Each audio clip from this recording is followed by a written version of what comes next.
Yeah. So how do you levelize that spike? Because when you're getting a $700-800 bill in July, people can't afford that. Yeah, that's a very challenging thing, and we're trying to hedge in advance as much as we possibly can. We talked with Ameren about this at one point because theoretically they could blend that increase across the entirety of the year.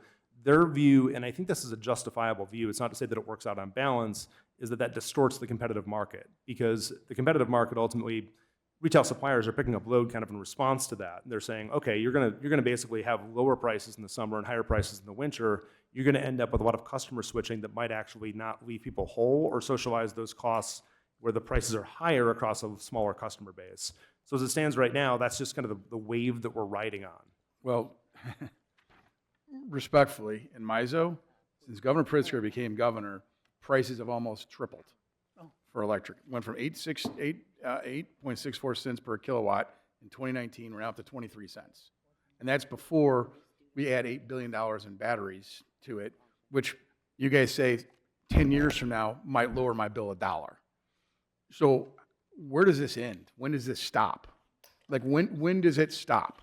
When can I tell people that Illinois, because Illinois, and if you know this, sir, MISO did an entire study on this and said that Illinois is so distorted as a marketplace that we are now completely out of the entire average. And let me prove that point, actually.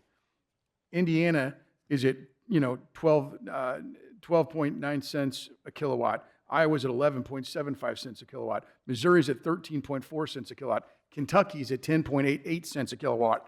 We're at 23. When does Illinois get to Kentucky? Everybody makes fun of Kentucky. We're not making fun of them for power bills. Their power bills are less than half what our power bills are.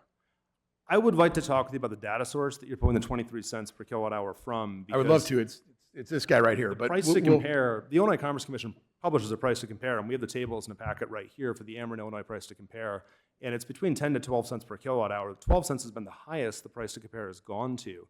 It hasn't risen above 12 cents a kilowatt hour. Okay. For what it's worth in Indiana right now, the Indiana Utility Regulatory Commission yesterday actually just held hearings on energy affordability. It's a major issue That's there. the summer, August price for Ameren. That would make sense because that's when you're dealing with the capacity price spike for summer, but it's settled back down substantially since then. Right, but we're still completely out of line Well, with the rest of the Midwest. As a restructured state within MISO, we're going to be in a very different place. We've deregulated our energy economy, so the State Public Utilities Commission isn't ultimately responsible for regulating generators or for setting the prices of supply. We are exposed to the full market in a way that restructured states aren't. In restructured states, when capacity prices increase, the generators receive more payment, but the ratepayers, it's effectively a neutral exercise because that's kind of credited to that generator as though that's generator's extra revenue. In Illinois, the generator captures the upside associated with that, and the ratepayers basically face. Let's talk about generators because the state of Illinois is scheduled to shut down a bunch of them in 2030.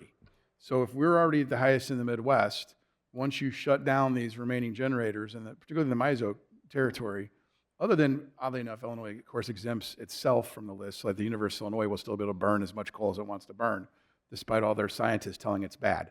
But at the end of the day, like, you guys are the only ones that have any power. They have not power like electrical power, but political power to decide if these places stay open.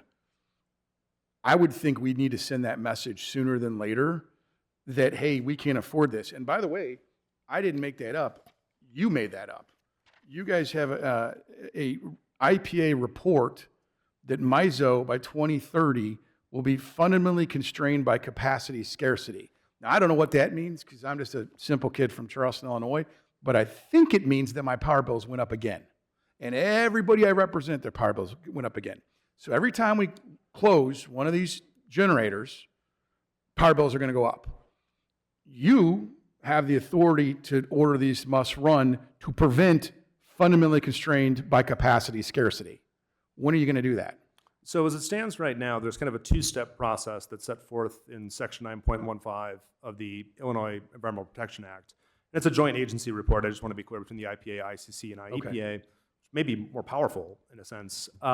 Director, if you can make your answer succinct. Sure. And Senator I'm Rose, done. bring your I'm done questions on to a close. This is the single most important issue facing my constituents is how much money they're paying their damn power bills. And I want the answer to this question. Yeah, so we published our report December 15th, and we are scheduled to file a mitigation plan with the Illinois Commerce Commission in November, ideally joint with our integrated resource planning process. And in that plan, and we'll publish a draft, I believe, in August. In that plan, we'll set forth any changes with respect to the decarbonization schedule that might be a result of the resource adequacy study and its findings. Well, I'll tell you what the plan can't be. The plan can't be raise my power bills again. That cannot be the plan. People can't take it. I'm right against the Indiana border. People are moving across the border because it's cheaper. Everything's cheaper. But we're tapped out. So take whatever you're going to take away from this conversation today back home. We are tapped out.